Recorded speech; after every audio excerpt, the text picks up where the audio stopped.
নমস্কার, যুক্তি তর্ক সঙ্গে অর্কই আপনাদের স্বাগত। আপনাদের সঙ্গে আমি অর্কপ্রভ সরকার।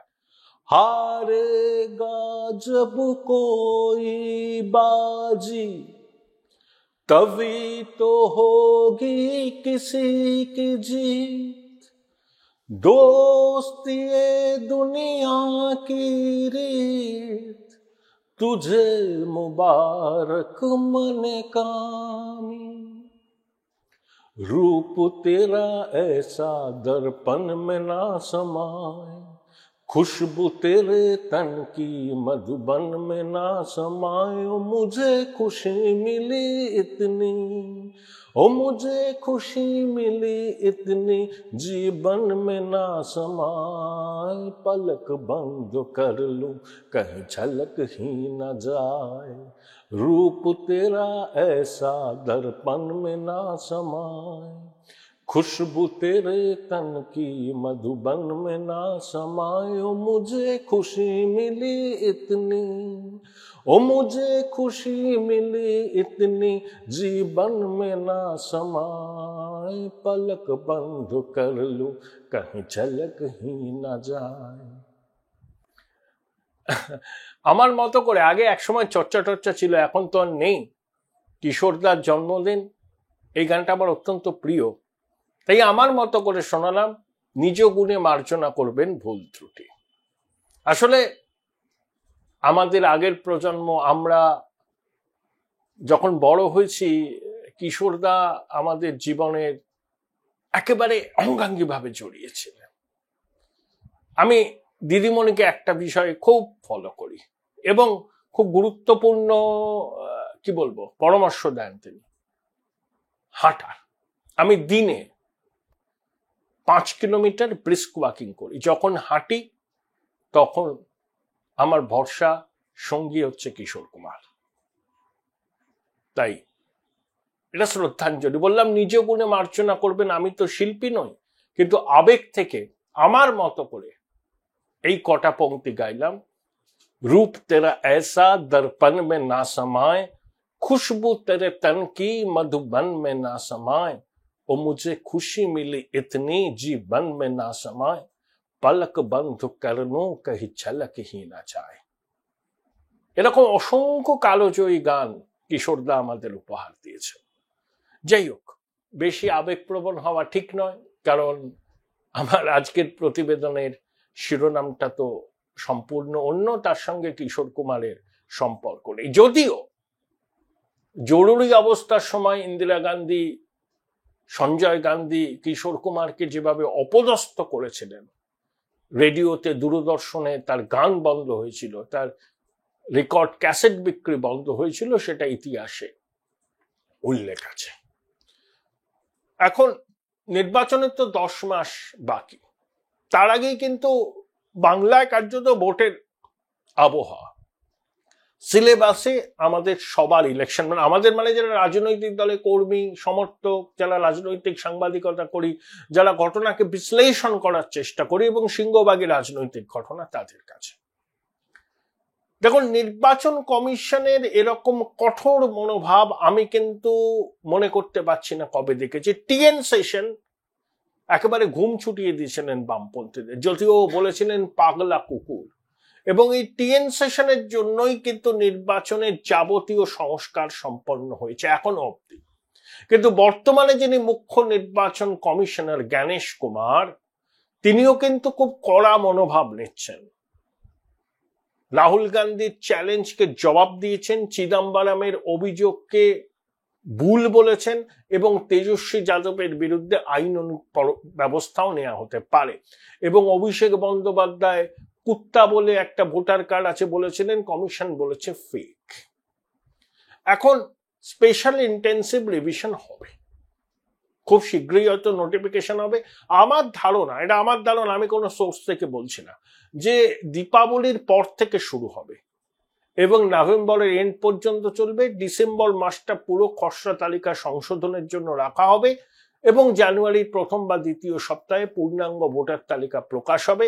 সেই তালিকার ভিত্তিতে কিন্তু এবারের নির্বাচন হবে। তো গোলটা কোথায় বেঁধেছে? রাজ্য সরকার চাইছে না, স্পেশাল ইন্টেন্সিভ রিভিশনও, কিন্তু তাদের হাত পা বাঁধা।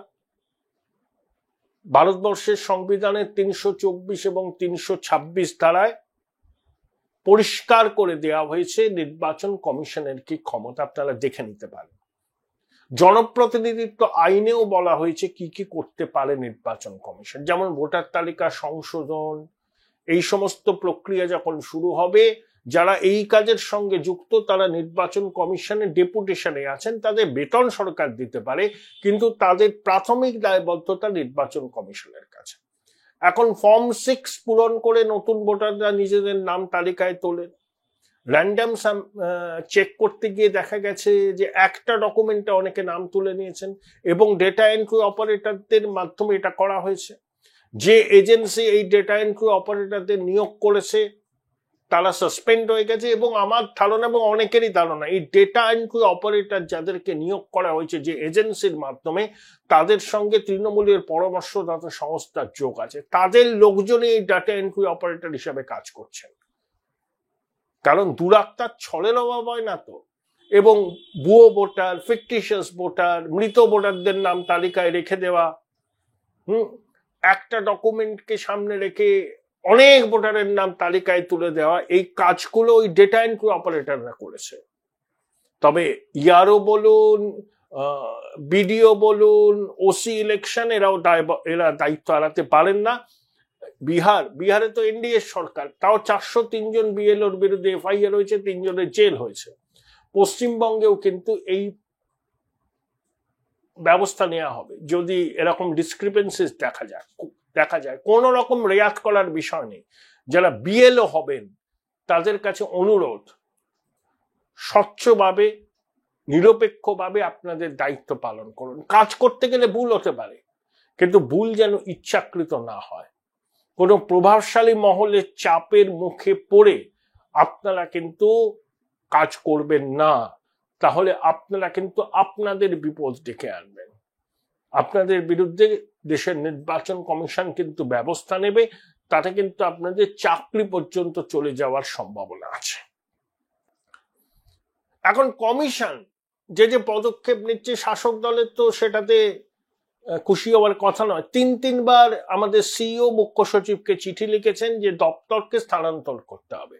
ছোট জায়গা, পার্কিং এর অসুবিধা, শুনলাম নাকি অগ্নি নির্বাপন নিয়েও সমস্যা আছে, এসআইআর ওরে প্রচুর ডকুমেন্টস রাখতে হবে, তাহলে বড় স্পেস দরকার। তো এখনো মুখ্য সচিব উচ্চবাচ্য করছেন। এবার জাতীয় নির্বাচন কমিশনকে সিইও জানাবেন, তারপরে জাতীয় নির্বাচন কমিশন যে ব্যবস্থা নেবেন। এবং বিএলওদের নাম না করে মাননীয় ধমকানি চমকানি দিচ্ছেন, একটা নামও যাতে বাদ না যায়। নির্বাচন কমিশনের ক্ষণিকের অতিথি, সরকার ছিল, সরকার আছে, সরকার থাকবে, মনে রাখবেন আপনারা রাজ্য সরকারের কর্মচারী। ডিএমদের সঙ্গে যে বৈঠক হলো সেখানে কাউকে মোবাইল ফোন নিয়ে যেতে দেননি। সেখানে পাড়ায় সমাধান প্রকল্পের পাশাপাশি এসআইআর নিয়ে ডিএমদের কি ভূমিকা হবে সেটাও তিনি নির্দিষ্ট করে দিতে চেয়েছেন, কারণ ডিস্ট্রিক্ট রিটার্নিং অফিসারটা কিন্তু জেলা শাসক। Join Indian Institute of Hotel Management now. Right choice, right decision. অর্থাৎ মাননীয়া কিন্তু ভয় পেয়েছেন। বিহারে যদি 65 লক্ষ নাম বাদ যায় প্রাথমিকভাবে, পশ্চিমবঙ্গে তার থেকে একটা হলেও বেশি যাবে। সীমান্তবর্তী অঞ্চলের বিধানসভা কেন্দ্রগুলোর অনেকগুলোতে ভোটারদের সংখ্যা বিগত 15 বছরে কোথাও 50%, কোথাও 55%, কোথাও 60% বেড়েছে। কিভাবে হয়? আবার অন্য কেন্দ্রগুলোতে যেটা সীমান্ত সংলগ্ন নয়, সেখানে ভোটারদের সংখ্যা বৃদ্ধি বিগত 15 বছরে 7% আশেপাশে। খুব স্বাভাবিক। কিন্তু কোন কেন্দ্রে ভোটারদের সংখ্যা কোথাও 50, কোথাও 55, কোথাও 60% বাড়ছে, সেটা কি স্বাভাবিক নাকি? মোটেই স্বাভাবিক না। এগুলো ছানবিন করলে আপনারা দেখবেন যে প্রচুর ভোটারের নাম তালিকা থেকে বাদ যাবে, এবং যাদের বাদ যাবে তাদের সিংহভাগ শাসকের ভোট ব্যাংক। একটা জিনিস নিশ্চিন্তে থাকুন, রাজ্য সরকার এই এসআইআর চালু হলে কমিশনকে সহায়তা তো করবে না, পদে পদে প্রতিবন্ধকতা তৈরি করবে। লজিস্টিক্স নিয়ে টালবাহানা করবে, নিরাপত্তা নিয়ে টালবাহানা করবে। এবং যেভাবে পারা যায়, যে বলেছেন না ইঞ্চিতে ইঞ্চিতে বুঝে নেবো, ইঞ্চিতে ইঞ্চিতে কমিশনের বিরোধিতা করবে। তাহলে কমিশনের যে এখন মুড, তারা কিন্তু ছেড়ে কথা বলার লোক নয়। কারণ কমিশন প্রভূত ক্ষমতার অধিকারী, সাংবিধানিক ক্ষমতা আছে, দেশের সংবিধান দিয়েছে। একটা সাংবিধানিক প্রতিষ্ঠানকে একটা নির্বাচিত সরকার, যে সরকার সংবিধান হাতে নিয়ে শপথ নিয়েছে, তাদেরকে কাজ করতে যদি প্রতিবন্ধকতা সৃষ্টি করে, নির্বাচন কমিশনও নিশ্চয়ই প্রতিকার চাইবে। তারা কোথায় প্রতিকার চাইবে? দেশের সাংবিধানিক প্রধান রাষ্ট্রপতির কাছে। রাষ্ট্রপতি বিষয়টার গুরুত্ব বিবেচনা করে কেন্দ্রীয় সরকারের কাছে মত জানতে চাইবেন, রাজ্যপালের কাছে মত জানতে চাইবেন যে এই রকম পরিস্থিতি একটা সাংবিধানিক প্রতিষ্ঠান তার কাজ করতে পারছে না, কি করণীয়। তখন কেন্দ্রীয় সরকার নিশ্চয়ই এমন কোন পদক্ষেপের সুপারিশ করবে যেটা রাজ্য সরকারের মন পছন্দ নয়। তাই সংঘাত তীব্র থেকে তীব্রতর হবে আগামী দিনে, কোনো সন্দেহ নেই। কারণ মাননীয় চাইছেন না যে এসআইআর হোক। তিনি জানেন যে এসআইআর হলে তার সমূহ বিপদ, তার ভোট ব্যাংক ক্ষতিগ্রস্ত হবে সব থেকে বেশি। কারণ অবৈধ অনুপ্রবেশকারীদের নাম ভোটার তালিকায় আছে, এটা নিয়ে কারোর কোনো সন্দেহ নেই। হঠাৎ দেখছেন না রাজ্য পুলিশ, কলকাতা পুলিশ বাংলাদেশি খুঁজতে তৎপরতা শুরু করে দিয়েছে, ধরাও পড়ছে। দেরিতে হলেও ঘুম ভেঙে যায়, এরা হয়তো নির্বাচন কমিশনের চাপ। এ তো আমরা just tip of an iceberg. SIR যখন হবে এবং যার ফলাফল যখন আসবে, চমকে যাবেন। বিহারে তো মৃত ভোটারই 20 লক্ষ, তার সঙ্গে পাকাপাকি ভাবে স্থানান্তরিত হচ্ছে এমন আছে, ফিকটিশিয়াস ভোটার আছে, 2 জায়গায় নাম তুলেছে এমন ভোটার আছে। পশ্চিমবঙ্গে তার সংখ্যাটা বেশি হবে। যেরকম যুদ্ধংদেহী মনোভাব নিচ্ছে শাসক দল কমিশনের বিরুদ্ধে, এবং সরকারি আধিকারিকদের যেভাবে ধমকাচ্ছে চমকাচ্ছে প্রশাসন, তা নির্বাচন কমিশন নিশ্চয়ই বুঝতে পেরেছেন যে পশ্চিমবঙ্গে এসআইআর করাটা তাদের কাছে সব থেকে বড় চ্যালেঞ্জ। তারাও আটঘাট বেঁধে নেমেছেন। ভুলে যাবেন না, তারা একটা সাংবিধান প্রতিষ্ঠান, দেশের সংবিধান তাদের প্রভূত ক্ষমতা দিয়েছে নির্ভুল ভোটার তালিকার মাধ্যমে নির্বাচন হোক। সেই তালিকায় শুধুমাত্র ভারতীয় নাগরিকরা থাকবেন যাদের ভোটদানের বয়স হয়েছে। কোনো বিদেশি নাগরিকের নাম ভোটার তালিকায় থাকবে না, এটা তো নিশ্চিত করতে হবে। এর মধ্যে তো কোনো, আমার মতে সবাই এই বিষয়ে আমরা একমত হব, যে দলেরই সমর্থক হন না কেন, কোনো অনুপ্রবেশকারীদের নাম ভোটার তালিকায় থাকবে না। তার জন্য কমিশন যা করার করবে, এবং কমিশনকে প্রতি পদে পদে বাধা দেবে প্রশাসন, এবং কমিশনও তার পরিধির মধ্যে, তার আইনের মধ্যে যা করার করবে। তাই ওই বিনা যুদ্ধে নাহি দেব সূচক ক্রমে দিনী, রাজ্য সরকারেরও অবস্থান তাই। কমিশনও জানে যে সম্পূর্ণ অসহযোগিতা করবে রাজ্য প্রশাসন, তারাও কিন্তু আটঘাট বেঁধে নামছে। যতদিন যাবে এই বিরোধ তীব্র থেকে তীব্রতর হবে। Join Indian Institute of Hotel Management now. Right choice, right decision.